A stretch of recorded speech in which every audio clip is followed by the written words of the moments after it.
Hello guys, good morning. അങ്ങനെ എല്ലാ ദിവസത്തെയും പോലെ നമ്മൾ രാവിലെ ബസ് സ്റ്റോപ്പിൽ വന്നിരിക്കുന്നുണ്ട്. ഇന്ന് എഴുന്നേക്കാൻ നല്ല മടിയായിരുന്നു കേട്ടോ. നല്ല മടിയെന്ന് പറഞ്ഞാൽ നല്ല മടി. എഴുന്നേറ്റ് 10 മിനിറ്റ് കഴിഞ്ഞപ്പോൾ അലാറം വെച്ച് ആ 10 മിനിറ്റ് കഴിഞ്ഞപ്പോൾ ജോബിച്ച് എഴുന്നേറ്റ് വാഷ്റൂമിൽ പോകാൻ.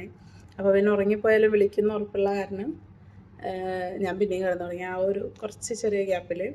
പിന്നെ ഇന്നലെ ചോറ് വെച്ചിട്ടുണ്ടായിരുന്നില്ല. ഇന്നലെ കഴിഞ്ഞിട്ട് പുട്ടാണ് ഉണ്ടാക്കിയത്. അപ്പോൾ പുട്ട് കഴിച്ച് അവസാനിപ്പിച്ചായിരുന്നു. ഇന്ന് രാത്രി ചോറ് വെച്ച് വയ്ക്കുകയാണ് ചെയ്യാറ്. ചോറില്ലാത്ത കാരണം ഫുഡ് കൊണ്ടുവരാൻ പറ്റില്ല. ജോബിസിനൊന്ന് മെസ്സിന്ന് ബിരിയാണിയാണ്. അപ്പോൾ ആളത് കഴിക്കാമെന്ന് പറഞ്ഞു. ഞാൻ എന്തെങ്കിലുമൊക്കെ കഴിക്കും. എന്തെങ്കിലും വാങ്ങിക്കണം, അതല്ലെങ്കിൽ അവിടെ പഴവും ബിസ്ക്കറ്റും കാര്യങ്ങളൊക്കെ ഉണ്ട്. അങ്ങനെ എന്തെങ്കിലുമൊക്കെ വെച്ച് അഡ്ജസ്റ്റ് ചെയ്യും. അങ്ങനെയാണ് പ്ലാൻ. ഇന്ന് വണ്ടി കയറിയപ്പോൾ ഞാൻ പെട്ടെന്ന് അയ്യോ എൻ്റെ ഓഫീസിലത്തെ ഫോൺ എടുത്തില്ലല്ലോ, അതിലാണ് മൊത്തം കോളും കാര്യങ്ങളും വാട്സപ്പൊക്കെ. ഓഫീസിൽ ഫോൺ എടുത്തില്ലല്ലോ എന്ന് പറഞ്ഞ് തത്രപ്പെട്ടിട്ട് കാറിൽ നിന്ന് ഇറങ്ങാൻ നിൽക്കുന്ന സമയത്ത് ബാഗ് തുറന്ന് നോക്കിയപ്പോൾ ഫോൺ അതിലുണ്ട്. അപ്പം തൊട്ട് ഞാനൊരു കാര്യം ആലോചിച്ചുകൊണ്ടിരിക്കുകയാണ്. ഒരുപാട് പ്രശ്നങ്ങളും പ്രയാസങ്ങളൊക്കെ ഒന്നൊഴിയാതെ തരുന്നുണ്ട്. ദൈവമാണോ അതോ ഓപ്പോസിറ്റുള്ള ശക്തിയാണോ എന്നറിയില്ല. ആരായാലും ഓരോരോ പരീക്ഷണങ്ങളായിട്ട് തന്നുകൊണ്ടിരിക്കുന്നുണ്ട്. മാക്സിമം പിടിച്ചു നിൽക്കാൻ നോക്കുന്നുണ്ട്. പക്ഷേ പണി തരുന്നത് ആരായാലും അതിനൊക്കെ സോൾവ് ചെയ്യാൻ വേണ്ടിയിട്ട്, അല്ലെങ്കിൽ അതിനൊക്കെ ഒരു സമാധാനം തരാൻ വേണ്ടിയിട്ട് ദൈവമായിട്ട് ഒരാളെ തന്നിട്ടുണ്ടല്ലോ എന്നുള്ളൊരു സന്തോഷം. പിന്നെ അത് ആലോചിച്ചിട്ട് മനസ്സ് ഭയങ്കര ഫ്രീ ആണ്, ഒരുവിധം സന്തോഷമാണ്. കാരണം ആള് ജോലിക്ക് പോകുന്ന സമയത്താണെങ്കിൽ ഞാൻ ഈ ഫുഡും കാര്യങ്ങളൊക്കെ ആക്കി കൊടുക്കുന്നു, ബ്രേക്ക്ഫാസ്റ്റും കാര്യങ്ങളൊക്കെ ഉണ്ടാക്കി കൊടുക്കുന്നു, ഗ്രീറ്റ് ചെയ്ത് കെട്ടിപ്പിടിച്ചൊരു ഉമ്മയൊക്കെ കൊടുത്ത് ഓഫീസിൽ പറഞ്ഞയക്കാറുണ്ട്. തിരിച്ചെന്നെ അങ്ങനെ തന്നെയാണ്, അത് വേറെ കാര്യം.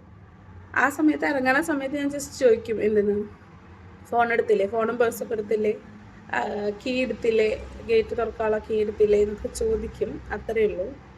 പക്ഷെ തിരിച്ച് ഞാൻ പോകുന്നതെന്നുണ്ടെങ്കിൽ ഞാനൊരു ഇതെല്ലാ കാര്യങ്ങളും മറക്കും. അത് മുൻകൂട്ടി അറിയുന്ന കാരണം എൻ്റെ കെട്ടിയവൻ എല്ലാ കാര്യങ്ങളും എടുത്തു വയ്ക്കും. ഇന്നിപ്പോൾ ഓഫീസിലത്തെ ഫോൺ എനിക്ക് വേണം എന്നുള്ളത് ആൾക്കറിയാം. സോ ഞാൻ നോക്കിയിട്ടും കൂടി ഇല്ല. ചാർജ് ചെയ്ത് ഇന്നലെ വെച്ചത് എനിക്ക് ഓർമ്മയുണ്ട്. പക്ഷേ ബാഗ് തുറന്നപ്പോൾ ബാഗിനകത്തുണ്ട്. ഇറങ്ങാൻ നിൽക്കുന്ന നേരത്തെ ചെരുപ്പിടുമ്പോഴേക്കും വാച്ച് കൊടുന്നേരും. വാച്ച് എനിക്ക് സ്ഥിരം കെട്ടണ ശീലമൊന്നുമില്ല. കണ്ടാൽ കെട്ടും, തോന്നിയ കെട്ടും, അത്രയേ ഉള്ളൂ. ചിലപ്പോൾ വളയിടുന്ന ശീലമില്ല, വെറും കയ്യിലാണ് നടക്കുക. അത് ആൾക്ക് അത്ര ഇഷ്ടമല്ല. അപ്പോൾ വാച്ച് കൊടുന്നേരും. അതുപോലെ എന്തെങ്കിലും കൈ പിടിക്കാണ്ടെങ്കിൽ അത്. ഈവൻ ഇവിടെ ബസ്സിനും മെട്രോയ്ക്കൊക്കെ നോൾ കാർഡാണ്. ആ കാർഡ് വരെ എല്ലാ ദിവസവും ഞാൻ എടുത്തിട്ടാണോ അങ്കക്കെട്ട് ഇറങ്ങിയിട്ട് കെട്ടിപ്പുറപ്പെട്ട് ഇറങ്ങുന്നത് എന്നുള്ളത് വരെ എൻ്റെ കെട്ടിയവനാണ് നോക്കുന്നത്. അപ്പോൾ ഐ എം ബ്ലെസ്ഡ്. എന്തൊക്കെ പ്രശ്നങ്ങളുണ്ടെങ്കിലും ഇത്രയും നല്ല കെട്ടിയവനെ കിട്ടിയതിന്. അപ്പോൾ ഇനിയിപ്പോൾ വേറൊരു കാര്യം, സ്കൂളിൽ പഠിക്കുമ്പോഴൊക്കെ ആണെങ്കിൽ മുടി കെട്ടുന്ന സമയത്ത് തരക്കടിച്ച് ഓടുമല്ലേ, അപ്പോൾ ആ സമയത്തൊക്കെ മമ്മി ഇടയ്ക്ക് വാരി തരാറുണ്ട് ഫുഡ്. ഇവിടെയാണെങ്കിലും ഞാൻ എല്ലാം സെറ്റാക്കി അവിടെ കൊടുന്നു വെച്ചാലും എനിക്ക് കഴിക്കാനുള്ള നേരം കിട്ടാറില്ല എന്നുണ്ടെങ്കിൽ മൂപ്പരാൾ അത് വാരിയും തരാറുണ്ട്. ഒരു ഈഗോ ഇല്ലാത്ത, അല്ലെങ്കിൽ നമ്മൾ പറയണൊക്കെ കേൾക്കുന്ന ഇങ്ങനെ ഒരാളെ കിട്ടിയിട്ടില്ല എത്ര പേരുണ്ട്. ആ ഒരു കാര്യത്തിൽ ഞാൻ എന്തായാലും ഭാഗ്യവതിയാണെന്ന് വേണം പറയാൻ. എല്ലാവരും അങ്ങനെ ആവാൻ ശ്രമിക്കുക പരസ്പരം. എന്താ പറയുക, ഞാൻ കൊടുക്കുന്നതിനേക്കാളും 100% ആളെനിക്ക് തിരിച്ചു തരുന്നുണ്ടെന്ന് പലപ്പോഴും തോന്നിയിട്ടുണ്ട്. സ്നേഹം കാണിക്കുന്ന കാര്യത്തിൽ ഞാൻ ഭയങ്കര വീക്കാണെന്ന് എനിക്ക് പലപ്പോഴും തോന്നാറുണ്ട്. ആളെ കമ്പയർ ചെയ്ത് നോക്കുമ്പോൾ ഞാൻ ഭയങ്കര കൈൻഡ് തന്നെയാണ്, അല്ലായികയൊന്നുമില്ല. പക്ഷെ എക്സ്പ്രസീവ് അല്ല. ഇപ്പം ഞാൻ ജനിച്ചു വളർന്ന എൻ്റെ സാഹചര്യമാണെങ്കിലും എൻ്റെ വീട്ടിലാണെങ്കിലും എല്ലാവർക്കും പരസ്പരം ഒരുപാട് ഇഷ്ടമാണ്. എന്തെങ്കിലും പറ്റി നമുക്ക് സഹിക്കാൻ പറ്റില്ല. പക്ഷേ എങ്കിലും അത് എക്സ്പ്രസ് ചെയ്യുന്നത് കുറവായിരുന്നു, ഭയങ്കര കുറവായിരുന്നു. എന്താ പറയുക, എൻ്റെ ഏട്ടനെ എനിക്ക് അച്ഛനെ പോലെയാണ്. എൻ്റെ പപ്പയുടെ സ്ഥാനമാണ് എനിക്ക് എൻ്റെ ഏട്ടനെ. എനിക്ക് അവനെ ഒരുപാട് ഇഷ്ടമാണ്. നല്ലൊരു ഫ്രണ്ടായിരുന്നു. പിന്നീട് കുറേ കാലം രണ്ടുപേരും വളർന്ന് രണ്ടുപേരും ജോലിക്കൊക്കെ കയറിയപ്പോൾ ഒരു ബഹുമാനം എന്നുള്ളതൊക്കെ മാറിയിട്ട് നല്ലൊരു ഫ്രണ്ട്ഷിപ്പാണ് ഞങ്ങൾ തമ്മിൽ. അപ്പം അത്രയൊക്കെ ഉണ്ടെങ്കിലും ഞാൻ പലപ്പോഴും എക്സ്പ്രസ് ചെയ്യുന്നത് കുറവായിരുന്നു. അവൻ ഇങ്ങോട്ടും ആണെങ്കിലും അങ്ങനെ തന്നെ. എൻ്റെ പപ്പയാണെങ്കിലും അതെ, ഭയങ്കര കുറവാണ്. തമ്മി ഭേദം തൊമ്മൻ എൻ്റെ മമ്മിയാണ്. മമ്മി എല്ലാവർക്കും നല്ല ഫുഡൊക്കെ ഉണ്ടാക്കി തന്ന് ആൾക്ക് കഴിയുന്ന രീതിക്ക് ആൾ എക്സ്പ്രസ് ചെയ്യാറുണ്ട്. മമ്മിയൊക്കെ വിളിച്ചിട്ടൊരു തലവേദന വന്നാൽ പോലും അടുപ്പിച്ചുള്ളൊരു 3-4 ദിവസം വിളിക്കുമ്പോൾ എന്തായി, തലവേദന മാറിയോ കുറഞ്ഞോ എന്നൊക്കെ ചോദിക്കും. നമുക്കതൊന്നും അത്ര വലിയ, അതെപ്പോഴോ ഒരു തലവേദന വന്നു, അതിപ്പോൾ എന്തിനാ ഇപ്പോഴും ചോദിച്ചുകൊണ്ടിരിക്കണേ എന്നുള്ള രീതിയായിരുന്നു.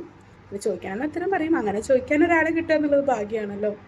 അപ്പം അങ്ങനെ ഒട്ടും എക്സ്പ്രസ് ചെയ്യാതിരുന്ന എനിക്ക് നേരെ ഓപ്പോസിറ്റായിട്ട് ഉള്ളതൊക്കെ അതേപോലെ എക്സ്പ്രസ് ചെയ്യുന്ന ഒരാളെ കിട്ടിയപ്പോൾ അതൊരു അടിപൊളി കോംബോ ആണ്.